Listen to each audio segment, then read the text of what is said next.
Mesdames et messieurs, bonjour, bienvenue au décryptage sur Prime News Télévision. Aujourd'hui, on va s'intéresser à l'éducation de nos enfants, à leur sécurité aussi. Vous n'êtes pas sans savoir que la rentrée académique 2024-2025 a démarré depuis près de 2 semaines environ. Comment est-ce que les enfants traversent-ils les routes? Sont-ils réellement en sécurité? Quel est le rôle des différents passeurs qui sont en bordure des voies et comment réduire notamment les différents cas d'accidents au niveau de nos écoles privées comme publiques?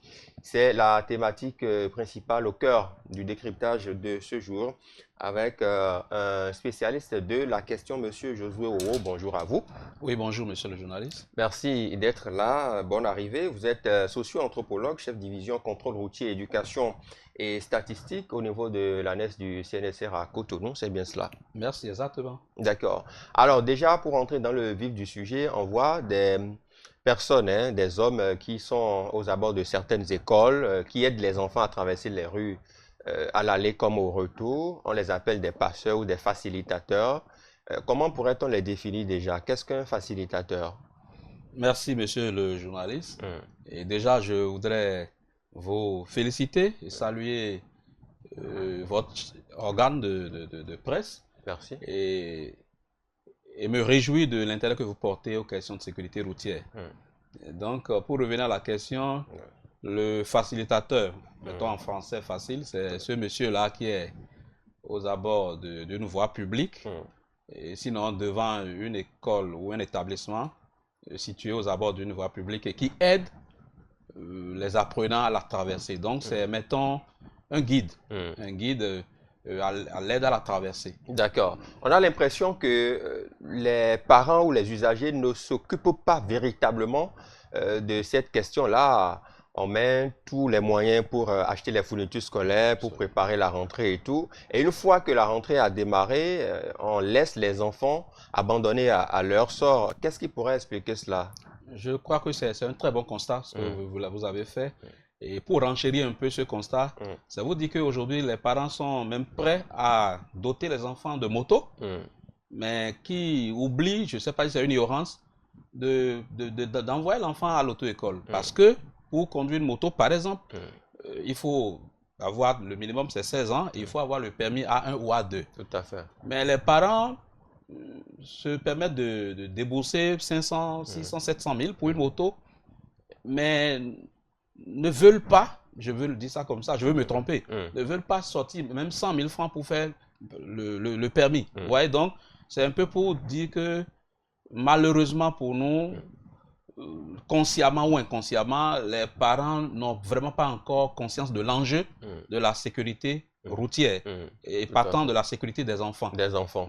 Et raison pour laquelle vous êtes d'ailleurs là hein, pour nous éclairer davantage sur le sujet. Selon des statistiques assez récentes, ça fait froid quand même dans le dos à Cotonou et à Calavi, puisque vous y avez travaillé. On sait que sur environ près de 400 établissements, il y a 48 qui disposent seulement de passeurs ou de facilitateurs. 60 n'en ont pas du tout. Et devant 22 établissements, on a pu enregistrer des cas fréquents d'accidents de la circulation. Ça, c'est des chiffres qui nous interpellent. Absolument, Hum. absolument. Et je crois que c'est ce chiffre, ce bilan-là que Hum. vous rappelez, euh, ressort d'une activité que nous avons menée tout dernièrement. Hum. Et, ces chiffres, comme vous le dites, ça interpelle tous les acteurs de la sécurité routière. Hum. Tous les acteurs. Le CNSR en premier, Hum. la mairie, Hum. sinon les deux mairies, et les parents, les promoteurs d'établissements Hum. et même les responsables, les animateurs d'établissements à tous les niveaux. Qui Vous doit voyez? doter les établissements de passeurs? Qui doit le faire? Est-ce l'État? Est-ce les promoteurs? Qui doit le faire?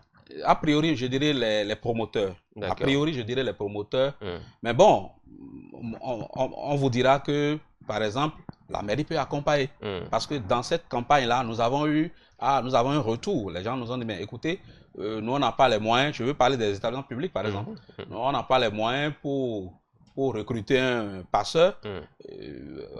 Par le passé, c'est les parents qui se cotisaient, mais avec les réformes, Hum. je crois qu'il a été interdit. Et donc, Mais quelqu'un nous a rapprochés de l'extérieur. Ben, ailleurs, c'est les municipalités qui s'en occupent.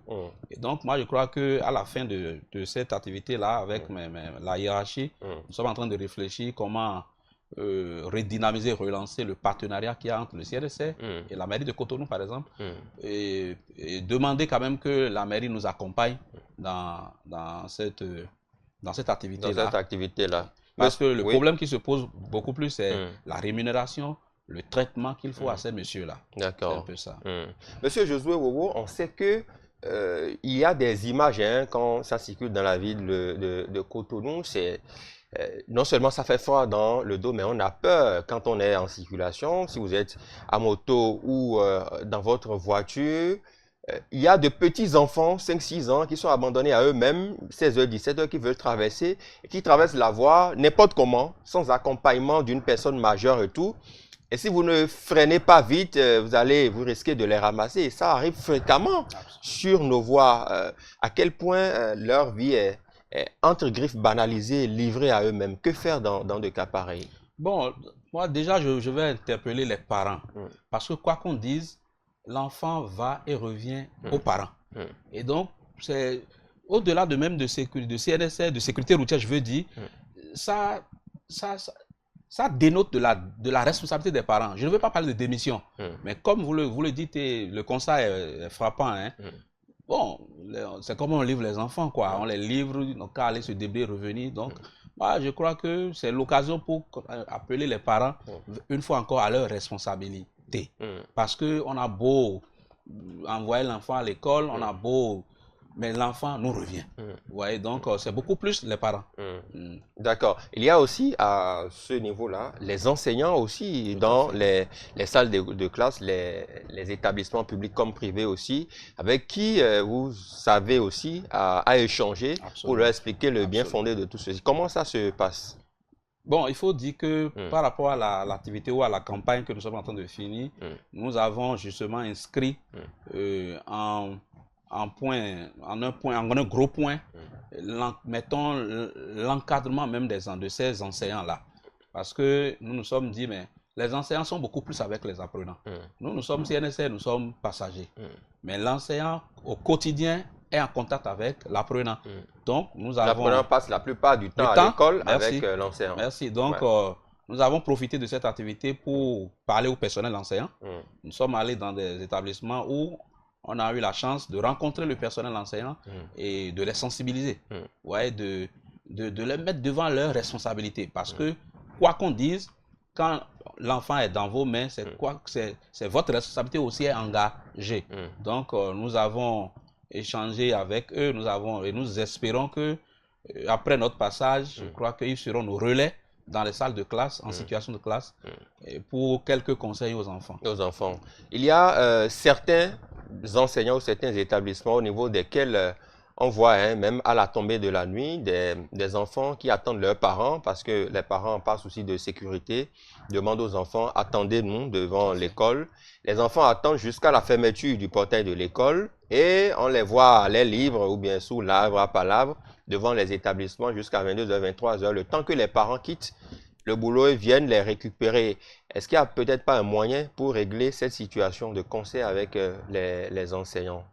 Oui, bon, moi je crois que il revient une fois encore aux promoteurs d'établissements et aux associations de parents d'élèves.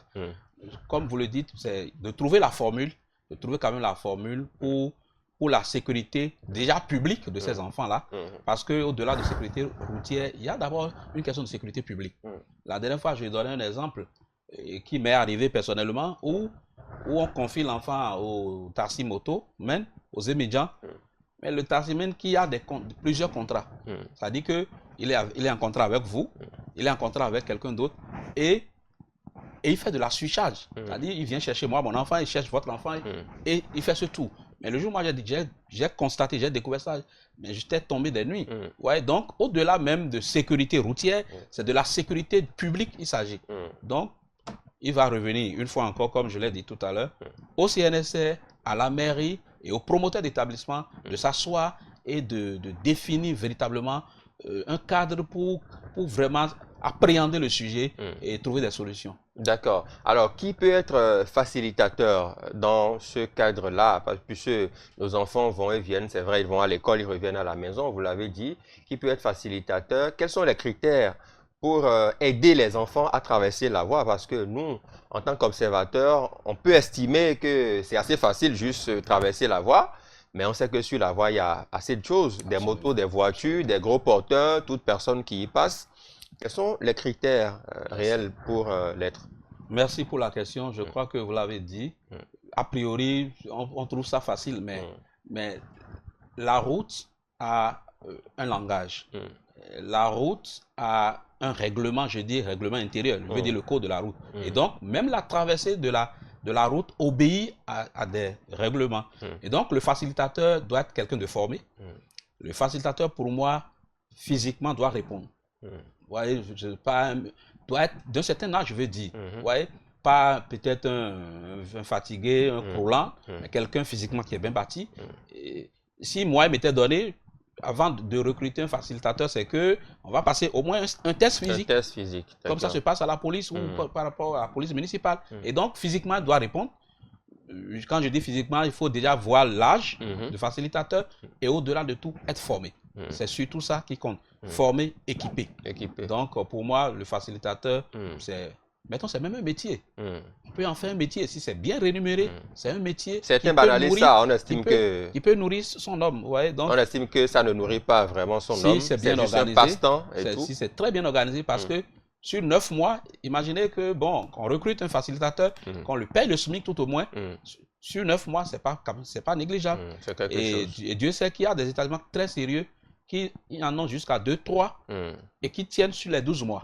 Ouais, donc, je crois que, une fois encore, parlant de critères, critères d'âge, conditions physiques et formation surtout. Formation surtout, c'est très important. Alors, il y a un autre message aussi quand même à envoyer aux apprenants, puisque on sait que même si tout est bien organisé, il y a des apprenants qui sont quand même récalcitrants, assez turbulents. Certains qui estiment qu'ils sont quand même déjà grands, hein, même ils ont 11 ans, 12 ans, ils estiment qu'ils sont grands, on ne peut plus leur tenir la main pour les aider à traverser. Il y a aussi ces cas-là, comment les régler? Oui, bon, ouais, on a pris aussi par là, hein. Je crois que c'est justement l'âge. Et quand vous renvoyez un peu aux statistiques, malheureusement, c'est dans cette catégorie d'âge-là, 11, 29 ans, qu'il y a beaucoup d'accidents. Ouais, là, je veux dire la couche, je veux dire. Parce que quand on a cet âge-là, c'est la puberté, hein, c'est l'euphorie, on est emballé et on croit que, bon, physiquement, on est bien bâti pour affronter tout, ce qui est faux. Ce qui est faux. Donc, je crois qu'on ne manque pas de parler aux enfants, on ne manque pas de leur donner des exemples, parce que c'est de la psychologie, il s'agit. On leur donne des exemples concrets, c'est-à-dire on va au concret. Moi, par exemple, j'ai connu un cas c'est malheureux de rappeler, hein, c'est à Porte-Novo, où le papa a doté ses enfants de moto. Je crois l'aîné doit être en première, la jeune sœur doit être en quatrième. Et ils vont à l'école à moto. Mais malheureusement, pour eux, ils ont fait une mauvaise manœuvre. Et c'est le camion qui a pris des sous. Donc, quand vous dites ça aux enfants, ça les touche. Je me rappelle, j'étais dans le nord du Bénin où nous avons connu un professeur de mathématiques qui a été victime d'un accident. Mais je suis allé une autre fois dans une salle de classe. À peine j'ai rappelé cet événement-là, parce que c'est un professeur qui est connu, hein, dans la ville. Ce sont les enfants même qui m'ont dit, oh monsieur, vraiment, sa fille maintenant, elle a laissé l'école. Et j'ai dit, elle a laissé l'école, elle est où maintenant? On dit qu'elle est au Nigeria pour être domestique. Et donc, quand vous les amenez eux-mêmes à partager avec vous ce qu'ils vivent, je crois que le message passe. Et donc, je crois que c'est cette approche-là et cette pédagogie-là, nous devons répéter pour les amener à comprendre l'enjeu et le danger dans les comportements à risque sur la voie. Tout à fait. Et parlant justement de ces dangers à appréhender, on va aborder maintenant la phase des conseils à donner à tous ces acteurs-là. C'est quand même assez important. On sait qu'au niveau des établissements, il y a les établissements publics et les établissements privés. Est-ce que c'est le même type de conseils pour ces deux catégories d'établissements? Absolument. Absolument. Je crois que c'est la sécurité routière, où mettons la prévention routière est universelle. D'accord. Et donc, on commence déjà par les promoteurs d'établissement. Justement, donc, déjà aux promoteurs, nous insistons sur le fait qu'il faut disposer de facilitateurs. Nous insistons sur les responsabilités. Parce que du moment où l'enfant est de 8h ou de 7h à 19h, le parent sait que mon enfant est à l'école, c'est qu'il est sous la responsabilité du promoteur. Donc, on leur rappelle cette responsabilité-là. Et ce qu'on dit là, il y a des tests donc, on leur rappelle leur responsabilité en cela. Et je peux dire, je crois que ailleurs, quand je dis au Bénin, moi j'ai quitté Parakou, il y a des établissements qui ont assuré les enfants. J'en connais à Parakou. Au niveau des compagnies d'assurance, c'est ça? Au niveau des compagnies d'assurance. Et quand même l'enfant quitte l'école, s'il y a un pépin en cours de chemin, l'établissement l'assurance prend en charge. Donc, le promoteur peut se donner les moyens d'aller jusqu'à ce niveau-là. Maintenant, parlant des enseignants eux-mêmes, on l'a dit déjà, pendant les cours, on peut toujours trouver une parenthèse pour conseiller les enfants. C'est un peu ça. Et à l'endroit des passeurs. À l'endroit des passeurs. À l'endroit des passeurs. Déjà avant. Ceux qui ne sont peut-être pas formés et qui suivent. Tout à fait, tout à fait. Par rapport aux passeurs, ce que nous leur demandons d'abord, c'est se rassurer de leur équipement. Parce qu'il y a un équipement, il y a un habillement, il y a le sifflet, il y a un casque dont il faut se doter. Il y a même des godasses qui qui sont indiquées. Donc, le passeur doit mobiliser les enfants devant l'établissement. Doit mobiliser les enfants devant l'établissement et arrêter le trafic et s'assurer que tout le trafic est vraiment arrêté, même des deux sens. Et accompagner les enfants. Et nous insistons sur le fait de ne pas demander aux enfants de se garder les mains. Parce que par expérience, quand les enfants se gardent pas la main, il arrive toujours des enfants un peu agités qui pendant la traversée, relâchent. Donc on a eu à assister à ces événements-là. Et donc désormais, on leur demande d'accompagner les enfants jusqu'à la traversée. L'autre chose aussi, c'est quoi? On n'accompagne pas les enfants au beau milieu de la chaussée et on les relâche. Comme, allez-y, allez. Non, vous les accompagnez, vous traversez avec eux et vous revenez. Donc, une fois encore, équipement, bien habillé. Et je profite pour dire, le CNSR organise même d'ici peu, je crois que la formation pour ces passeurs-là, d'ici le mois prochain, je crois que nous allons faire le tour, déjà que nous avons les contacts, et nous allons faire le tour pour les former, parce qu'on a eu à le faire il y a quelques années. Je crois qu'il est temps de faire ce recyclage-là. Exactement, c'est ça. Donc, vous l'avez dit, il y a un équipement à avoir. Citez-nous les différents éléments de cet équipement-là. Vous avez parlé d'un casque. D'un casque, d'un gilet. Oui, quel est le casque? C'est un casque moto? Non, pas du tout. Il y a un casque qui est approprié. D'accord. C'est ni un casque de chantier, c'est non plus un casque de moto. Ils ont leur casque qui est bon, je ne l'ai pas sur moi, sinon j'allais vous présenter. D'accord. Il y a le sifflet, il y a le gilet. Et le gilet qu'on appelle réflectorisant. D'accord. Et donc, quand il fait sombre, partant de nuit, le gilet doit de loin déjà, l'usager qui vient doit pouvoir identifier un passeur.